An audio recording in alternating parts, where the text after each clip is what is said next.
I am Don Bloss. On my 99th birthday, I am sending greetings to all who are attending the MSA's 100th. As its 58th president, I'll turn the meeting over to the 100th president, Mickey Gunter.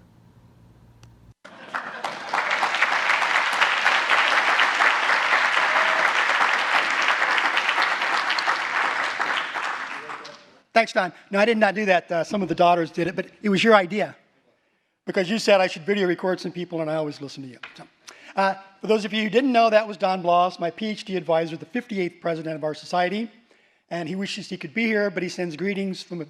His birthday was May the 30th, so that was just a few weeks ago. This photo of me is a few years ago, and I think it's a somewhat fitting photo, or I wouldn't have used it, because it's me in the collection at the Smithsonian, which will be later. My hands are significant there, and maybe some of you in the room know what happens. see, some of the labels are white, and some of them are that other color, right?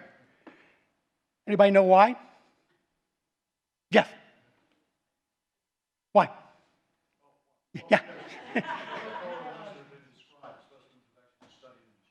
That's right, and that happens to be the andalusite drawer of some of the samples that I worked on for my master's thesis, which, of course, this isn't about me, it's about us.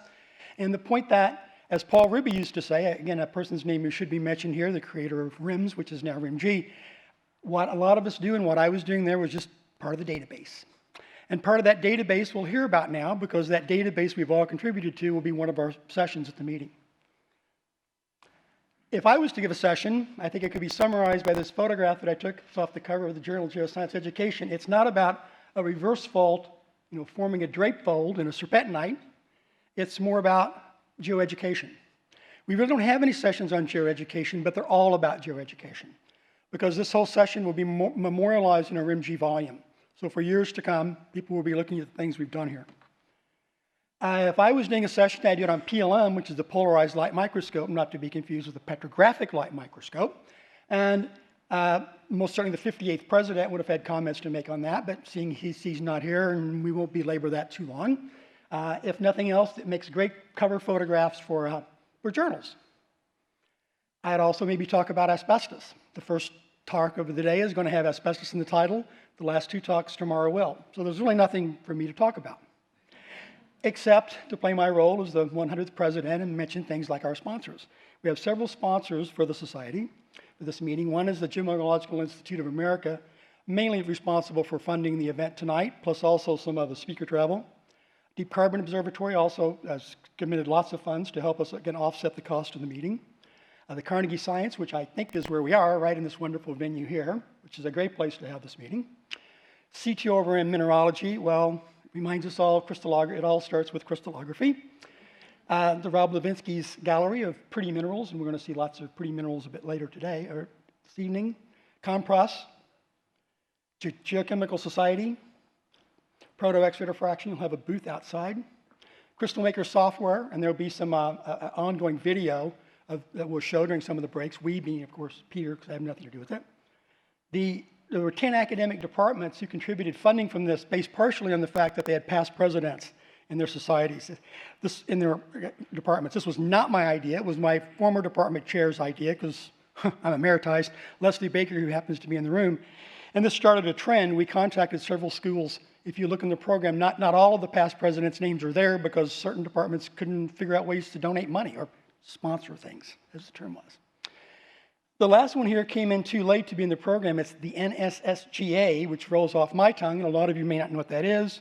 But tonight, when we go to the Smithsonian, you can look at this plaque, and at the very top, it's the National Stone, Sand, and Gravel Association, and several other groups in there who helped fund the Gem and Mineral Hall. So again, if you've read some of the things I've written, I think we need to make closer contacts with some of those groups. Again, at the Smithsonian, and this is not my hand here, will be one of my other, I guess I could, but one of my other roles would be to, as I conclude this little brief introduction, will be tonight is to, at the Smithsonian, to have a champagne toast. And I'll remind everyone, we need to get there, but the function is between 7 and 10 p.m. There'll be heavy hors d'oeuvres, light alcohol or heavy alcohol, whatever you point. And I'll be giving at the toast at about, 7:30-ish. So try to get yourselves down there, and we'll meet in the rotunda where Henry is. That happens to be the Mastodon thing. And then we'll have a few very brief comments. I'll do the toast, and we'll go to the gym and mineral hall where there'll be heavier food and, again, light alcohol. So my next duty is to introduce our two organizers, both, again, past MSA presidents. Peter Heaney will speak first and give some details, and Steve Shirey will speak next. Thank you.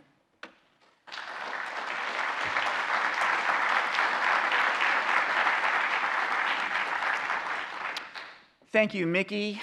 Steve and I just wanted to make a few quick announcements before the symposium begins. The suspense is finally almost over here.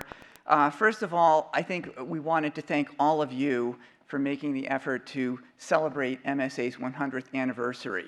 Many of you traveled long distances to get here. All of you are investing your time, money, but I think when you look at the program, you'll agree that we're in for 2 really exciting days and a very memorable symposium. This idea for a symposium actually started in the spring of 2015, and that means that there were 5 MSA presidents who nurtured this idea. And so it began with Steve Shirey, our co-organizer, through Becky Lang, George Harlow, Mike Brown, and of course, Mickey Gunter. So I just wanted to offer my personal thanks for the guidance and support that they've been offering over these 5 years to make this a reality. Of course, there was a lot of discussion from the beginning about the format for this symposium, and we decided that we wanted to create a structure that would allow the audience to participate as much as possible. And so there are 14 theme colloquia, as we call them. Each colloquium will last a total of 1 hour, and there will be 2 20-minute talks, no Q&A after the first talk, but we've allowed for 15 minutes of moderated discussion after the second talk. And this is where we're hoping that all of you feel some ownership in this meeting, that you feel empowered to make some comments and offer your own visions. They can be on the science that you've heard. They also can maybe address the role that MSA should be playing over the next 100 years. I regret to say that there were 2 moderators who were unable to join us. Patricia Maurice had a family emergency and was unable to make it, but Sarah Carmichael has heroically stepped forward at the 11th hour, and so she's going to fill in for Patricia Maurice. Also, Robert Heimon turns out to have had a canceled flight out of Lisbon, and so he will be unable to moderate, but we've got Pam Vandiver who will step in, and she was already serving as co-moderator. So at this point, what I would like to do is turn it over to our co-organizer, Steve Shirey, who's going to tell you a little bit about this wonderful venue that Steve made possible for us. So enjoy the symposium.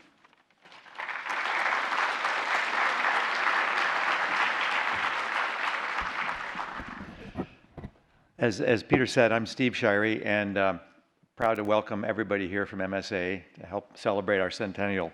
We'll have remarks from Eric Isaacs, our president. Tomorrow, he's on travel today. Couldn't make the first day of the symposium, but he'll be here tomorrow. I just thought it would be important to say a couple things about the room you're sitting in and the building we'll have our sessions in. This building was built in 1909 as the showpiece of the Carnegie Institution that was founded some 7 years earlier. It was put on 16th Street to be directly down from the White House to emphasize the important role of science in the nation's future. Nothing could be more important than that kind of view today. It's a National Historic Landmark. It's on the National Registry of Historic Places. And you're in the Elihu Root Auditorium, and it was named after Elihu Root, who was a founding trustee of the institution. He was also the U.S. Secretary of State under Teddy Roosevelt, Secretary of War. He won the 1912 Nobel Peace Prize. And if anybody is from New York City, I think the park around Gracie Mansion is called the Elihu Root Park. He also served, I think, as the Secretary of the Interior. But he was the first president of the Carnegie Endowment for International Peace.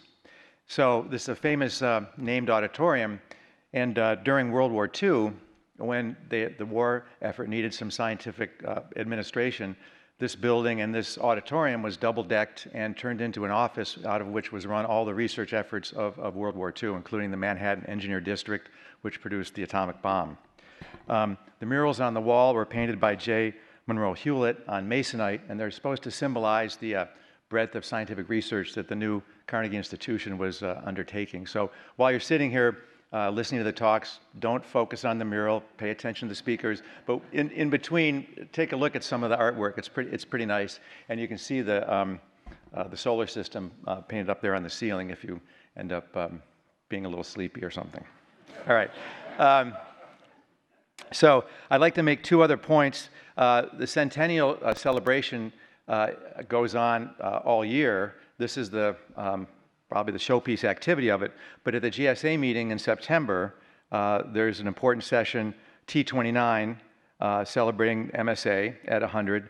Mickey Gunter and Carol Frost are sponsors. It's called Reflections, Refractions, Diffractions, Inclusions, Subductions, Reactions from MSA past presidents. And I think that number of words symbolizes the diversity of mineralogy that we're going to hear about today. At the fall AGU meeting, session V035 is in honor of MSA and AGU, which have a parallel centennial. It's also AGU centennial. And we have a session entitled A Centennial Celebration of MSA and AGU at 100 years, a centennial celebration of mineralogical advances that have improved our understanding of mantle geodynamics. So I know that the deadline for sessions is not yet upon us. It's next week for GSA, and AGU's is somewhat later, but if you're interested in those sessions, please think about contributing. And with that, we should start.